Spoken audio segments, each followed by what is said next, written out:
15 faits renversants sur le Japon, le pays le plus unique d'Asie. Documentaire de voyage, numéro 1. Une nation qui défie toutes les lois de la survie.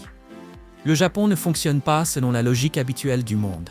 C'est un pays construit sur l'une des zones géologiquement les plus dangereuses de la planète, là où 4 grandes plaques tectoniques entrent en collision.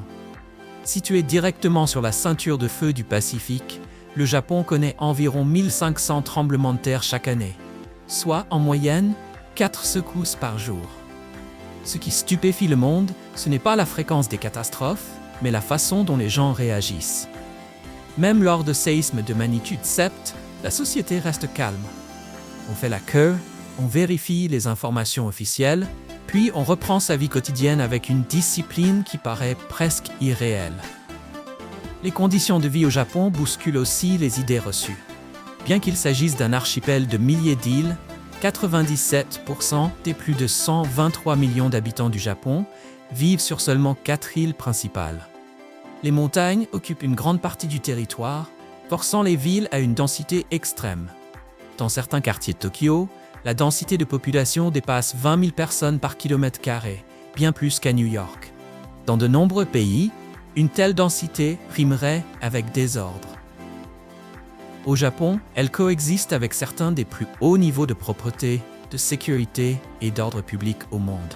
S'étendant sur près de 3000 km du nord au sud, environ la moitié de la longueur des États-Unis, l'archipel japonais traverse plusieurs zones climatiques. Au sein d'un même pays, les conditions vont du subarctique au subtropical et aucun endroit n'est à plus de 150 km de la mer. Cela donne au Japon, malgré sa superficie terrestre limitée, l'une des plus grandes zones économiques exclusives de la planète. Ce qui en fait une puissance maritime bien plus importante que la plupart des gens ne l'imaginent. Tout cela crée un paradoxe saisissant. Une nation à l'espace limité, exposée au séisme, avec une population vieillissante et une faible natalité, et pourtant capable de maintenir une stabilité, une efficacité et une sécurité remarquables, au point d'étonner même l'Europe et les États-Unis. Et ce n'est que le premier des 15 faits renversants sur le Japon. Numéro 2. Une culture déroutante qui a choqué le monde. Au Japon, même les plus petites règles du quotidien révèlent un système culturel intensément structuré. Pour beaucoup de visiteurs occidentaux, les tatouages ne sont qu'une expression personnelle. Au Japon, en revanche, les tatouages irizumi couvrant tout le corps ont longtemps été associés aux yakuza, des groupes criminels qui s'en servaient autrefois comme symbole de loyauté et d'identité. À cause de cette histoire, plus de la moitié des sources chaudes du Japon interdisent encore l'accès aux clients tatoués. Ce n'est pas ancré dans la discrimination, mais dans la pratique. Les propriétaires ne peuvent souvent pas distinguer un tatouage mode d'un marquage de gang. Le contraste culturel devient encore plus frappant dans le métro japonais. Aux heures de pointe, plus de 200 personnes peuvent être entassées dans une seule voiture. Un niveau de densité qui provoquerait généralement bruit et chaos dans des villes comme New York ou Londres. Pourtant, au Japon, presque tous les téléphones sont en mode silencieux. Passer un appel dans les transports publics est considéré comme profondément irrespectueux. Le résultat est un paradoxe étrange. Une foule extrême, associée à un silence presque total. La culture du service au Japon réserve un autre choc, surtout lorsqu'il s'agit de laisser un pourboire. Dans une grande partie de l'Occident, le pourboire est attendu. Au Japon, il peut être perçu comme insultant. Laisser un pourboire peut sous-entendre que l'employé est mal payé, que l'employeur est irresponsable ou que le bon service n'existe que grâce à de l'argent en plus. Dans la culture japonaise, un service excellent est un devoir professionnel, pas quelque chose qui nécessite une récompense. Il n'est pas rare que le personnel court après les clients simplement pour rendre l'argent qu'ils pensent avoir été laissé par erreur. Même l'échange de cartes de visite porte un poids culturel énorme. Une carte de visite représente l'identité personnelle, le statut et l'honneur. Les cartes doivent être données et reçues à 2 mains, lues avec attention, puis rangées avec respect. Écrire sur la carte de visite de quelqu'un devant lui est considéré comme extrêmement impoli. La culture du tabac ajoute une autre contradiction. Bien que le taux de fumeurs reste relativement élevé, la plupart des grandes villes interdisent de fumer en marchant, avec des amendes strictes. Les fumeurs doivent rester dans des zones désignées, souvent des cabines en verre installées en plein milieu de rues très fréquentées. Un spectacle qui laisse de nombreux voyageurs occidentaux réellement stupéfaits. Numéro 3. La matriarchie japonaise dont personne ne parle. Au Japon, le monde des rencontres et de la vie familiale pour les femmes suit une logique qui peut sembler déroutante. D'abord, tout tourne autour de l'argent. Selon des recherches de Soft Brainfield, 74% des familles japonaises laissent, dans les faits, les femmes contrôler l'intégralité du budget. Ce système s'appelle l'okazukai. Chaque mois, le mari remet 100% de son salaire à sa femme. À partir de là, l'épouse devient la PDG financière du foyer. Elle paie les factures, décide de l'épargne et des investissements et fixe une allocation mensuelle pour son mari, en général d'environ 200 à 400 $ par mois. S'il veut acheter quelque chose de coûteux, le mari doit demander de l'argent supplémentaire à sa femme. Ce qui surprend souvent les visiteurs, c'est que, même quand les deux partenaires travaillent, les femmes gèrent fréquemment les deux revenus et prennent elles-mêmes les décisions finales de dépenses. Ainsi, voir une femme payer quand la famille sort manger n'est pas du tout une inversion des rôles. C'est simplement le reflet de la réalité. Celui ou celle qui tient le portefeuille paye. Et au Japon, les rencontres amoureuses suivent la même logique sociale. Au lieu de rendez-vous privés sous pression, comme aux États-Unis ou en Europe, beaucoup de Japonaises sortent en groupe avec des amis. Des sondages montrent que 48,9% des Japonais dans la quarantaine rencontrent un partenaire via des rencontres de groupe, appelées gokan.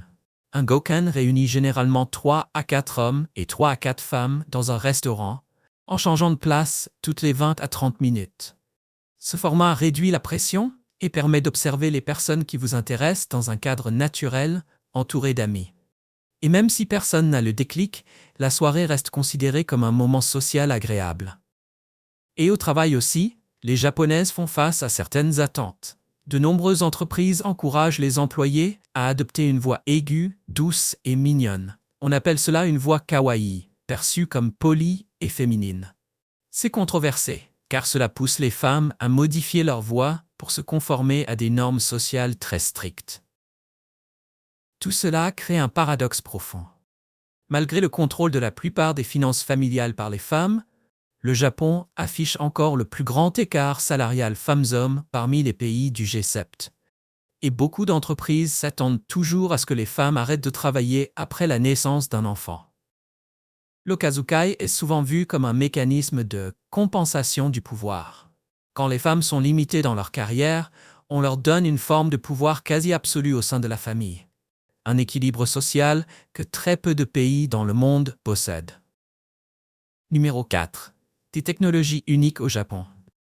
Le Japon est un endroit où la technologie ne reste pas enfermée dans les laboratoires ou les salons d'exposition. Elle s'intègre discrètement à la vie de tous les jours. L'exemple le plus célèbre, ce sont les toilettes high-tech.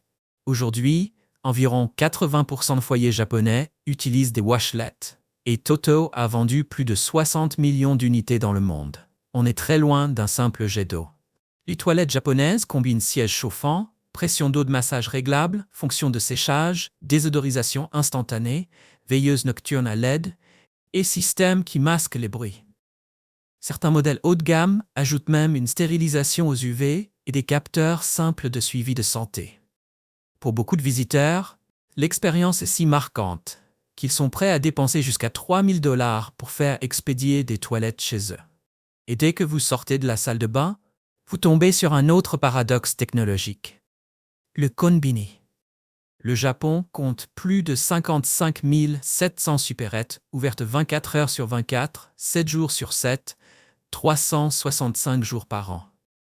En 2024, le secteur a généré 11 800 milliards de yens, soit environ 79 milliards de $, dépassant les supermarchés traditionnels. Dans un konbini, vous pouvez acheter un bento chaud pour 4 à 6 $, savourer un café fraîchement préparé pour environ 1,50 $, payer des factures, retirer de l'argent, expédier des colis et imprimer des documents.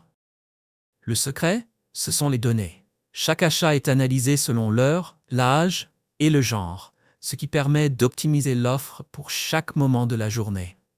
Dans des villes denses comme Tokyo, les parkings automatisés offrent un autre aperçu de l'innovation pratique. Les conducteurs laissent simplement leur voiture à l'entrée et des capteurs la guident automatiquement vers une place disponible grâce à une cartographie numérique. À environ 3,50 $ de l'heure, ces systèmes sont sûrs et doublent presque l'efficacité d'utilisation du terrain. Même les hôtels sont devenus des terrains d'essai pour la technologie du futur. Le Henna Hotel a, un temps, déployé des centaines de robots, de l'accueil aux unités de livraison, avec enregistrement automatisé, accès aux chambres par reconnaissance faciale et service via tablette.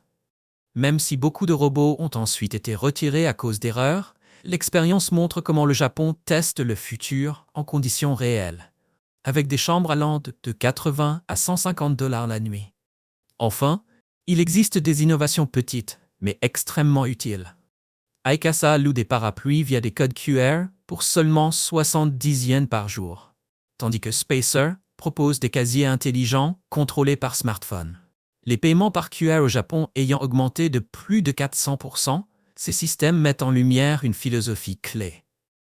La technologie n'a pas besoin d'être révolutionnaire, elle doit simplement résoudre un petit désagrément. Très humain. Numéro 5. Le mystère moral du Japon. Au Japon, la morale n'est pas imposée par des slogans ni par des lois rigides, elle est tissée dans les gestes du quotidien. Le premier choc pour beaucoup de visiteurs vient des objets perdus. Environ 80% des objets perdus au Japon sont rendus à leurs propriétaires. La police métropolitaine de Tokyo, à elle seule, traite plus de 4 millions d'objets trouvés chaque année.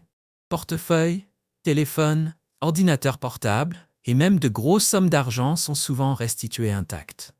La gare de Tokyo dispose d'un centre des objets trouvés dédié, avec des dizaines d'employés qui conservent les objets pendant des mois avant de faire don des affaires non réclamées. Dans la société japonaise, garder ce que l'on trouve n'est pas vu comme un coup de chance, mais comme une gêne morale.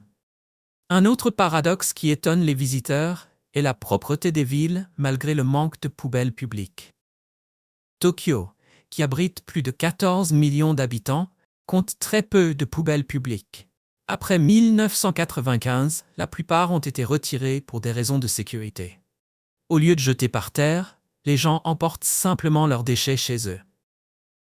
Dès le plus jeune âge, on apprend aux enfants une règle simple. Mes déchets sont ma responsabilité. Éviter de déranger les autres est une valeur fondamentale et jeter des détritus est considéré comme honteux.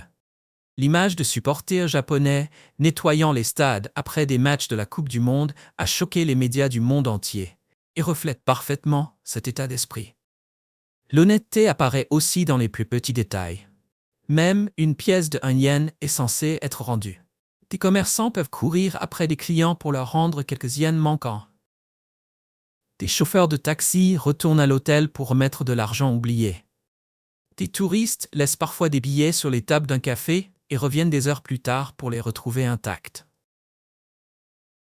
Au Japon, la précision est liée à l'honneur personnel.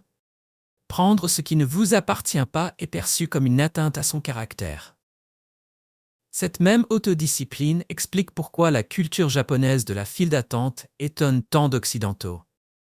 Dans les gares très fréquentées, de simples marquages au sol suffisent pour que des centaines de personnes s'alignent correctement, en attendant que les passagers sortent avant de monter. Il n'y a ni agent ni rappel.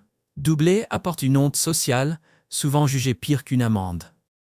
Même lorsque des erreurs surviennent, la réaction est différente. Les excuses viennent avant l'action en justice. Les entreprises qui commettent des fautes graves organisent souvent des conférences de presse publiques où les dirigeants présentent des excuses formelles. Le Japon a l'un des taux de contentieux les plus bas parmi les pays développés, seulement une fraction de celui des États-Unis. Une culture centrée sur la responsabilité, la réconciliation et l'indemnisation volontaire demeurent une norme morale puissante dans la société japonaise. Numéro 6. Quand la solitude devient un commerce. Sous la lueur des néons d'Akihabara et de Shinjuku, les maid cafés apparaissent comme des lieux qui déroutent immédiatement de nombreux visiteurs. Pour environ 15 à 30 $, vous entrez dans un monde où les clients sont appelés maîtres ou princesses, accueillis avec une mignonnerie exagérée et placés au centre d'une mise en scène inspirée de la culture anime. Dès que vous franchissez la porte, tout suit un scénario. Le personnel s'incline profondément, emploie des formules honorifiques particulières et guide les clients à travers des rituels soigneusement chorégraphiés.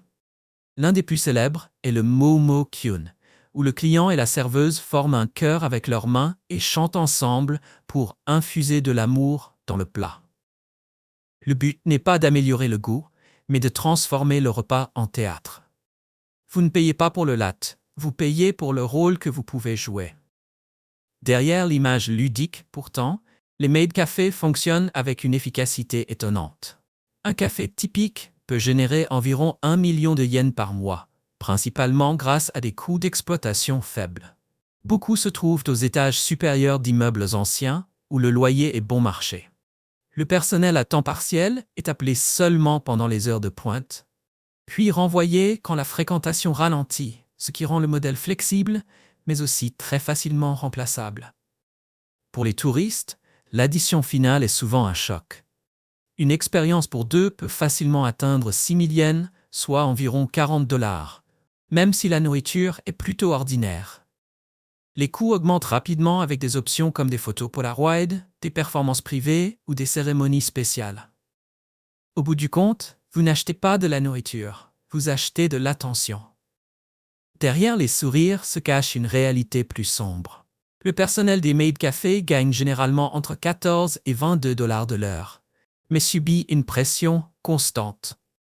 Il faut maintenir une personnalité kawaii irréprochable, éviter tout faux pas émotionnel et gérer des clients aux attentes irréalistes. Beaucoup de travailleuses reconnaissent que, même si le salaire est modeste, la charge psychologique est plus lourde que dans la plupart des emplois de service. Au final, un maid café est plus qu'un endroit où boire un café. C'est une scène émotionnelle conçue pour des personnes en quête d'une brève chaleur dans une société autrement réservée. Pour les visiteurs, c'est à la fois fascinant et dérangeant. Un lieu où la mignonnerie est marchandisée et où la solitude se vend comme un service, avec une étiquette de prix très claire. Numéro 7. À l'intérieur du miracle ferroviaire du Japon. À Tokyo, les trains sont bien plus qu'un moyen de transport. Ils fonctionnent comme un système d'exploitation, repoussant les limites de l'espace, du temps et de la coordination humaine. Dans cet univers existe un métier que beaucoup de visiteurs européens et américains trouvent presque incroyable. Les Oshiya, ces pousseurs professionnels de train. Chaque jour, le réseau ferroviaire de Tokyo transporte près de 40 millions de passagers, davantage que toute la population du Canada. JR East, à lui seul, déplace environ 17 millions de personnes par jour à travers plus de 12 000 trains. Aux heures de pointe, de grandes gares comme Shinjuku et Tokyo se transforment en immenses entonnoirs humains. C'est là que les Oshiya interviennent. En uniforme et portant des gants blancs, ils utilisent une force maîtrisée pour pousser les passagers dans les wagons afin que les portes puissent se fermer à l'heure. Pour les personnes extérieures, la scène peut sembler brutale. En réalité, c'est un travail appris, encadré et très discipliné. Les Oshiya ne poussent pas au hasard. Ils savent exactement où appliquer la pression, généralement sur les épaules ou le haut du corps, en évitant toute zone pouvant provoquer douleur ou déséquilibre. Les gants blancs sont symboliques. Même lorsqu'on utilise la force, le respect est obligatoire. Le but n'est pas de tasser les gens à n'importe quel prix, mais de maintenir les trains à l'heure. Et la ponctualité japonaise est extrême, même à l'échelle mondiale. Le Shinkansen affiche en moyenne un retard de seulement 18 à 20 secondes par trajet. Les trains urbains, eux, tournent autour de 50 secondes. Si un train a plus d'une minute de retard, les opérateurs présentent des excuses publiques et fournissent des certificats officiels de retard pour que les passagers puissent expliquer la situation à leur employeur. Dans ce contexte, retenir un train parce que l'embarquement n'est pas terminé est tout simplement inacceptable. Cette précision ne s'explique pas uniquement par les Oshiya. Elle est aussi le résultat d'une ingénierie méticuleuse. Les sièges sont placés le long des côtés des wagons pour maximiser l'espace debout au centre. Les portes, les barres d'appui, les allées et l'agencement sont calculés au centimètre près. Ici, l'espace n'est pas flexible, il est mathématique. Les Oshiya ne sont pas une étrange anomalie, mais le symbole d'une société qui valorise la discipline collective, le timing et la précision davantage que le confort individuel. Numéro 8. Destination touristique mystérieuse. Près des sources chaudes de Nasu, dans la préfecture de Tochigi, se trouve un lieu troublant connu sous le nom de Seishoseki, ou la pierre tueuse. Cet énorme rocher repose seul dans un paysage marqué par le soufre, où la chaleur et des gaz toxiques s'échappent silencieusement du sol tout au long de l'année. Le chemin qui grimpe la colline est soigneusement pavé de pierres et signale un avertissement clair. Ne touchez pas au rocher. En approchant, la masse sombre de la pierre tranche nettement avec le terrain gris-blanc, créant une scène à la fois aride et inquiétante. Selon la légende, Seishoseki serait l'endroit où l'âme de Tamamonomae a été scellée. Elle était un renard mythique à 9 queues, qui se faisait passer pour une femme d'une grande beauté afin de tromper l'empereur. Lorsque sa véritable identité a été révélée, elle fut tuée, et son esprit se serait changé en cette pierre, maudissant de malheur quiconque la toucherait. Le site a attiré l'attention de tout le pays en mars 2022, lorsque le rocher s'est mystérieusement fendu en deux, sans tremblement de terre ni choc physique. Des géologues évoquent la dilatation thermique ou l'infiltration d'eau de pluie comme cause possible. Pourtant, la fracture était si nette et si symétrique que beaucoup ont jugé l'explication peu convaincante. Des habitants ont affirmé que, quelques jours avant la fissure, oiseaux et animaux avaient disparu de la zone, renforçant le malaise. En ligne, des rumeurs se sont rapidement propagées. L'esprit du renard se serait échappé, transformant Seishoseki en sujet viral à travers tout le Japon. Tandis que la science continue de chercher des réponses, beaucoup de Japonais ne voient pas cet événement comme quelque chose à expliquer, mais comme quelque chose à respecter en silence. À plus de 300 km de là, à Kyoto, un autre mystère attend au cœur du complexe du temple Daitokuji, Azuio-in. Ici, un jardin zen minimaliste de pierre déroute presque tous les visiteurs. Composé uniquement de sable blanc et d'une poignée de pierres soigneusement disposées, le jardin semble simple au premier regard. Pourtant, lorsque la lumière du soleil change, les ombres tombent dans des directions qui ne correspondent pas à la position du soleil, même à midi. Certains experts soutiennent qu'il s'agit d'une illusion d'optique due à la lumière réfléchie par les murs ou le sable. Pourtant, des photographies prises au même moment, avec un matériel identique, montrent souvent des motifs d'ombre différents. Une autre interprétation relie ce choix esthétique à la philosophie zen, où l'imperfection et l'ambiguïté représentent la forme la plus profonde de beauté. Aujourd'hui, Zuin reste ouvert non seulement à l'observation, mais aussi à la contemplation, invitant les visiteurs à réfléchir à la frontière fragile entre la nature, la perception et l'esprit humain. Numéro 9. Les attractions touristiques au Japon. Le symbole le plus puissant du Japon est le mont Fuji. Culminant à 3076 mètres, il n'est pas seulement le plus haut sommet du pays, mais aussi l'un des volcans les plus parfaitement symétriques de la planète. Au lever du soleil, la lumière effleure le sommet enneigé et crée le Goraiko, un moment sacré dans la culture japonaise. Pour beaucoup de voyageurs occidentaux, c'est une aube qui vaut largement un réveil à 4 heures du matin, sans la moindre hésitation. Au pied de la montagne se trouve le lac Kawaguchi, dont les eaux calmes reflètent le Fuji comme un miroir géant. Pendant la saison des cerisiers en fleurs, de doux pétales roses encadrent le sommet blanc, composant une scène irréelle que les photos rendent rarement avec justice. Même s'il s'agit de l'un des endroits les plus photographiés du Japon, il laisse encore les nouveaux visiteurs sans voix. En quittant les montagnes, le Japon continue d'émerveiller au sanctuaire Itsukushima. Quand la marée monte, le grand tori rouge éclatant, haut de plus de 16 mètres, semble flotter sur la mer, brouillant la frontière entre réalité et légende. Construit au XIIe siècle, le sanctuaire incarne les croyances shintoïstes, où la nature et le monde spirituel coexistent. Pour de nombreux visiteurs américains et européens, c'est un lieu rare où la foi et le paysage se fondent visiblement l'un dans l'autre. Le rythme ralentit ensuite à Hakone, célèbre région de sources chaudes. Le moment fort ne tient pas seulement à l'eau riche en minéraux, mais au plaisir de se détendre dans un onsen en plein air, tandis que la silhouette du mont Fuji demeure au loin.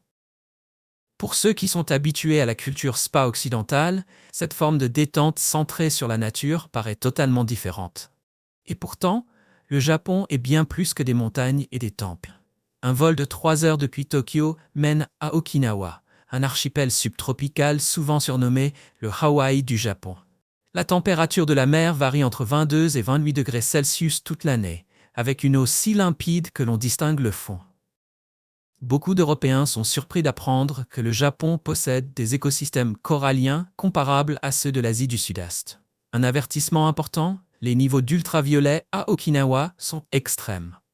La crème solaire est indispensable. Plus près du continent se trouve Shirahama, accessible en train depuis Osaka. Ces plages de sable blanc de Karts rappellent la Méditerranée. Ce qui surprend les visiteurs américains, c'est qu'à quelques pas du rivage se trouvent des sources chaudes en plein air, vieilles de plusieurs siècles.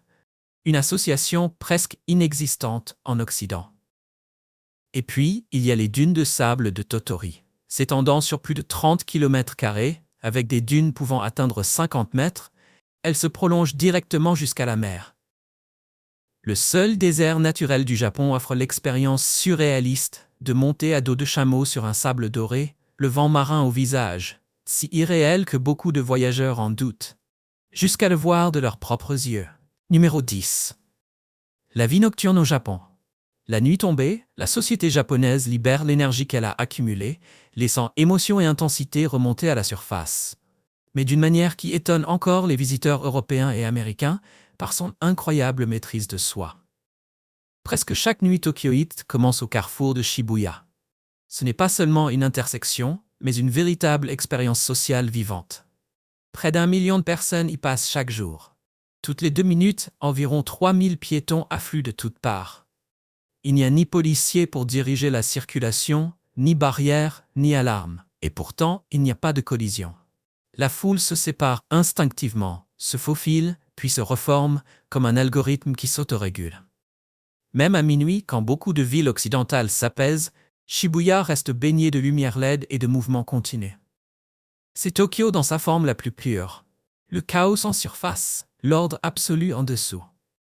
Dès qu'on s'éloigne des grandes artères, le vrai cœur de Tokyo apparaît dans des ruelles étroites bordées d'izakaya, des pubs japonais traditionnels. Ce ne sont pas seulement des endroits où boire, mais des chambres de décompression pour les travailleurs. Après une journée faite de silence, de hiérarchie et de retenue, la culture du nomikai permet de dire ce qu'on n'aurait jamais pu exprimer au bureau. Plaintes contre les supérieurs, aveux d'épuisement, même disputes, tout devient soudain acceptable. La règle non écrite est simple. Tout ce qui se dit autour d'un verre disparaît le lendemain. Aucun souvenir, aucune sanction. Beaucoup de sociologues décrivent les izakaya comme une soupape de sécurité qui empêche une société très structurée de se fissurer sous la pression. Quand la nuit s'épaissit, beaucoup se tournent vers le karaoké, mais pas la version publique courante en Occident. Au Japon, le karaoké, ce sont des salles privées, à l'abri du jugement.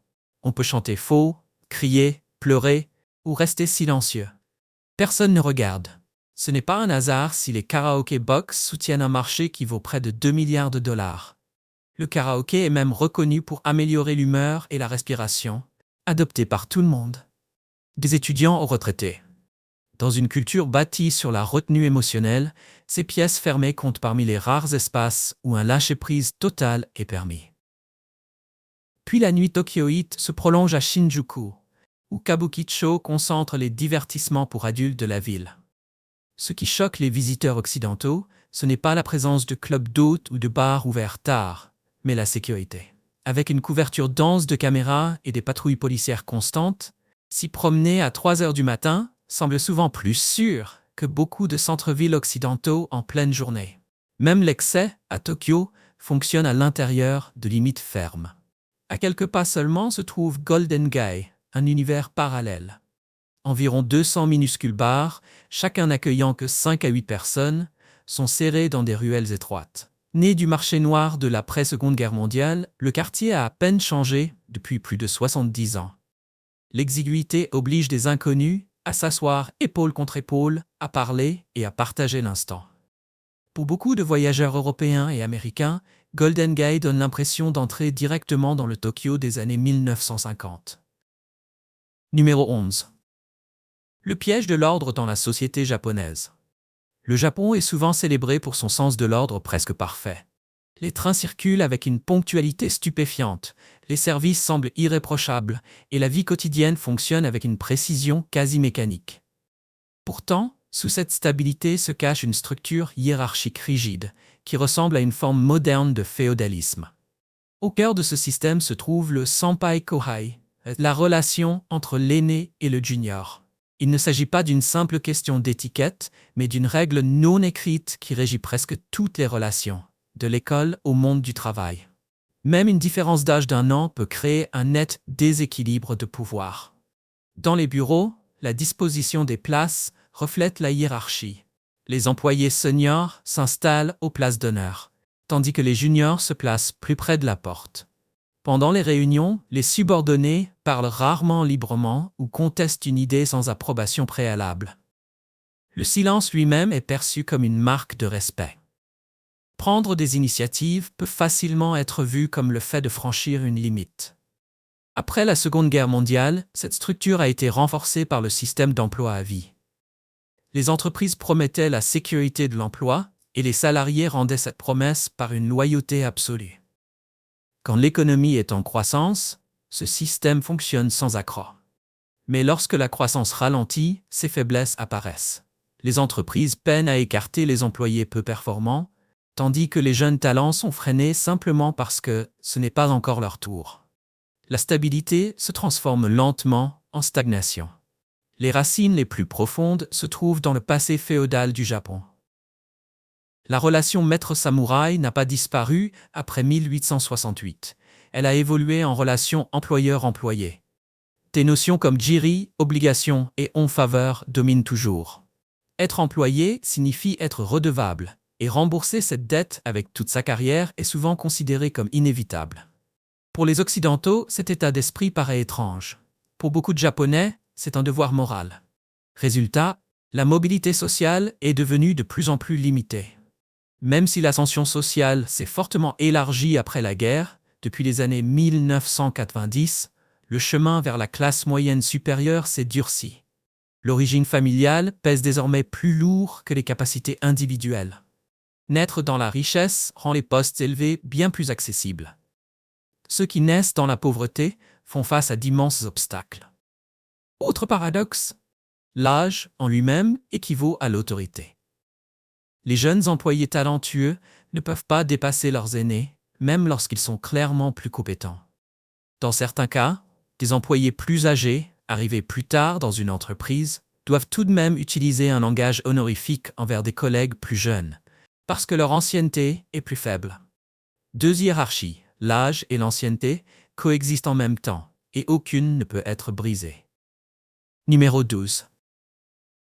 Les plus beaux festivals du Japon. La saison des festivals au Japon commence souvent avec Hanami. Mais Hanami est bien plus qu'une simple contemplation des fleurs. Quand les cerisiers sont en fleurs, tout le pays ralentit pour admirer une beauté qui ne dure que quelques jours à peine.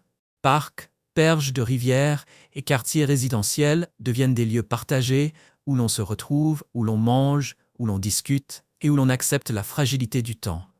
Puis, quand l'été arrive, le rythme change avec Gion Matsuri. À Kyoto, le festival transforme la vieille ville en une scène historique vivante. D'immenses chars en bois, hauts de plusieurs dizaines de mètres et pouvant peser jusqu'à 12 tonnes, avancent lentement dans les rues. Ce qui surprend les visiteurs, c'est leur valeur culturelle. Des tapis persans, des soieries chinoises et des textiles européens du XVIe siècle y sont exposés au grand jour. Ce ne sont pas des accessoires, mais des musées mobiles, officiellement reconnus comme des biens culturels importants et comme patrimoine de l'UNESCO. Au nord, le festival Nebuta d'Aomori prend une toute autre dimension.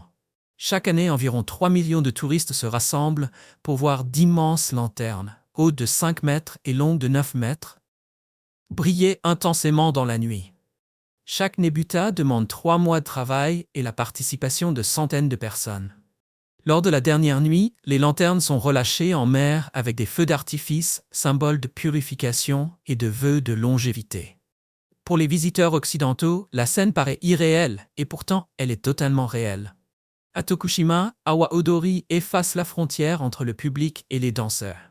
Environ 300 000 danseurs et 1,3 million de spectateurs envahissent les rues.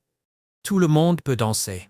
Le proverbe « ne pas danser est stupide », alors danser reflète un rare sentiment de liberté dans une société réputée pour sa discipline. La dimension spirituelle des festivals japonais apparaît le plus clairement dans Nachi no Himatsuri. 12 torches géantes, pesant chacune environ 50 kg, brûlent toute la nuit, représentant les 12 dieux et les 12 mois.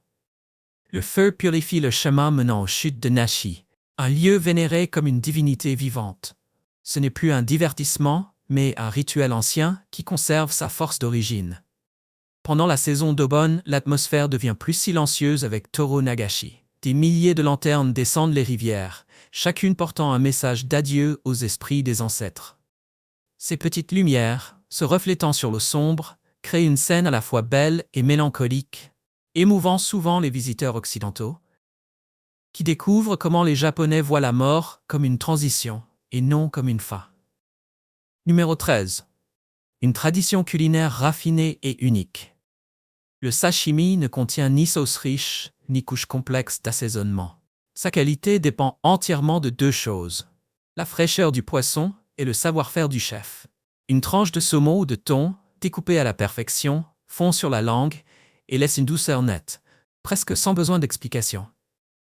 Pour beaucoup de visiteurs occidentaux habitués aux plats très relevés, cette simplicité est surprenante.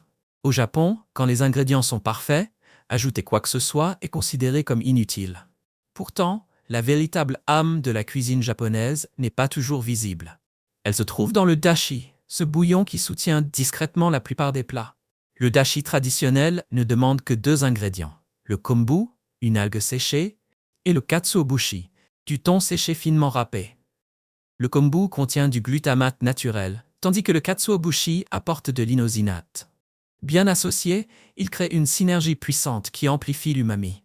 La clé, c'est la température. Le kombu ne doit jamais bouillir, sinon sa douceur devient amère. Ce n'est pas une intuition, mais une science précise, cachée au cœur de la tradition culinaire. Grâce au dashi, le monde a découvert un concept qui a ensuite transformé la science du goût. En 1908, le docteur Kikunae Ikeda a identifié l'umami en mangeant du tofu dans un bouillon de kombu et l'a nommé le goût délicieux. Ce n'est que dans les années 1980 que l'umami a été officiellement reconnu dans le monde entier comme la 5e saveur de base. Ce qui étonne de nombreux voyageurs occidentaux, c'est que les Japonais maîtrisaient cette saveur des siècles avant que la science ne puisse expliquer pourquoi elle fonctionnait. Des fondations du dashi et de l'umami est né un plat humble, devenu ensuite mondial, le ramen. Né après la Seconde Guerre mondiale comme un plat réconfortant et abordable, le ramen authentique demande une patience immense. Le bouillon tonkotsu traditionnel mijote pendant 12 à 24 heures pour développer sa profondeur et sa richesse. Les autocuiseurs peuvent faire gagner du temps, mais n'atteignent jamais le même résultat. Au Japon, les aliments qui semblent les plus simples sont souvent les plus difficiles à réaliser. Cela reflète la philosophie du kanso, où la simplicité est essentielle. Le sashimi n'est pas élaboré parce que les chefs n'ont pas le droit de cacher les erreurs. Leur rôle n'est pas de rendre la nourriture meilleure, mais d'éviter de gâcher ce qui est déjà parfait. C'est ce minimalisme discipliné qui fait de la cuisine japonaise un choc silencieux, mais puissamment marquant pour les voyageurs. Numéro 14. Le coût de la vie au Japon. Le Japon n'est pas déraisonnablement cher. En réalité, c'est l'un des rares pays où le prix payé correspond généralement à la qualité reçue. Ce qui a le plus changé la perception mondiale, c'est le yen, le plus faible depuis près de 30 ans. D'ici 2025, le taux de change se situe autour de 160 yens pour $1 américain, contre environ 110 yens il y a seulement quelques années. Concrètement, cela rend un voyage au Japon de 30 à 40% moins cher pour les visiteurs occidentaux. Le Japon n'a pas baissé ses standards. C'est simplement votre monnaie qui est devenue plus forte.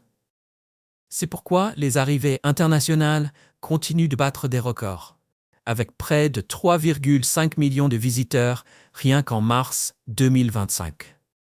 Tokyo reste plus cher que l'Asie du Sud-Est, mais une fois converti au taux actuel en dollars américains ou en euros, les prix des hôtels paraissent étonnamment raisonnables, vu la propreté, la sécurité et les emplacements centraux.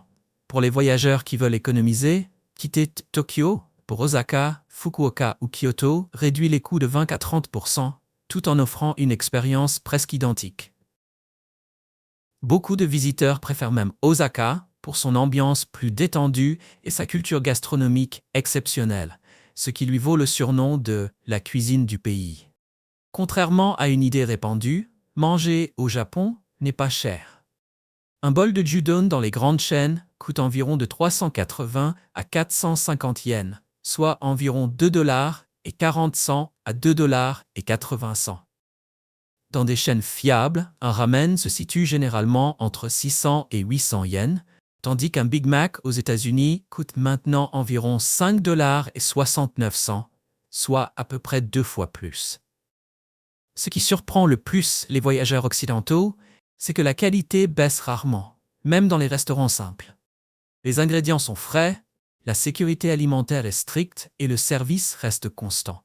Même la nourriture pratique donne l'impression d'être préparée avec soin.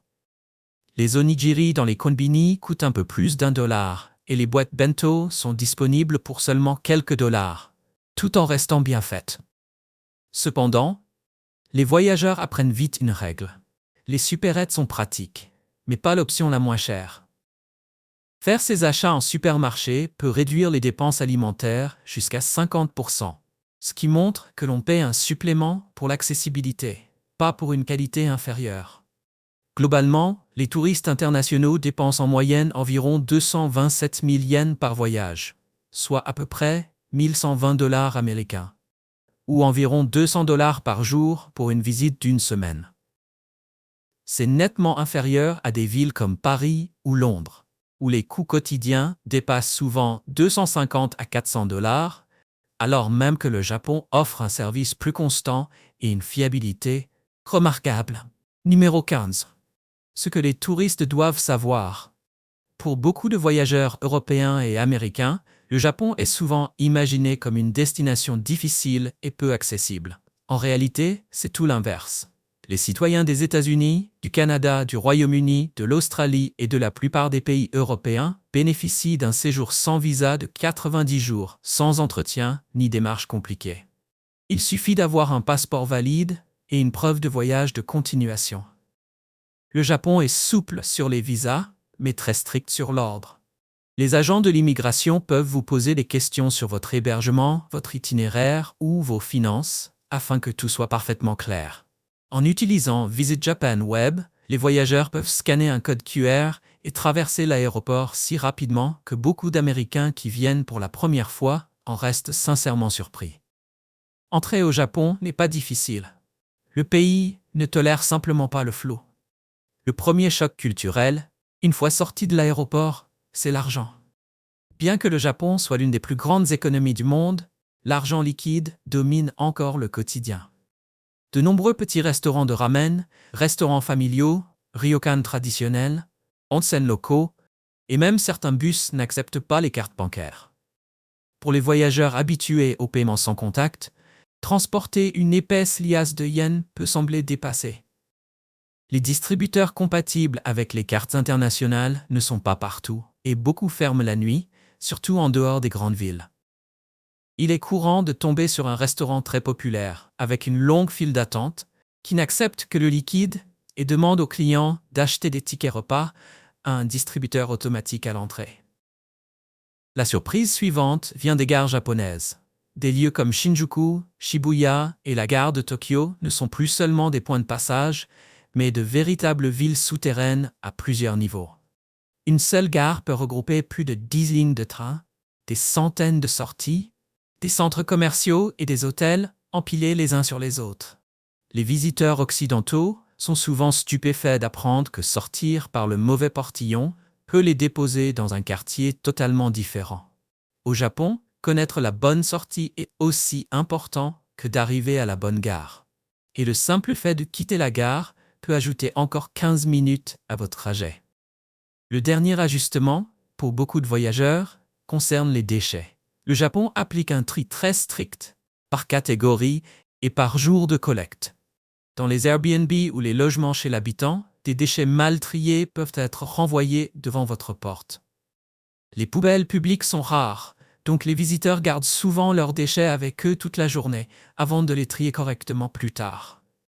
Même si cela paraît extrême aux touristes occidentaux, au Japon, les déchets sont considérés comme une responsabilité personnelle, et non une responsabilité publique. J'espère que tu as aimé la vidéo d'aujourd'hui. Si c'est le cas, n'oublie pas de cliquer sur le bouton j'aime et de t'abonner à la chaîne pour ne pas manquer les prochaines vidéos passionnantes. Ton soutien nous aide à continuer à créer du contenu encore meilleur.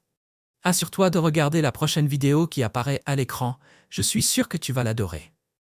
N'oublie pas de laisser un commentaire sur le pays que tu aimerais que nous explorions prochainement. Merci beaucoup d'avoir regardé et à très bientôt dans la prochaine vidéo.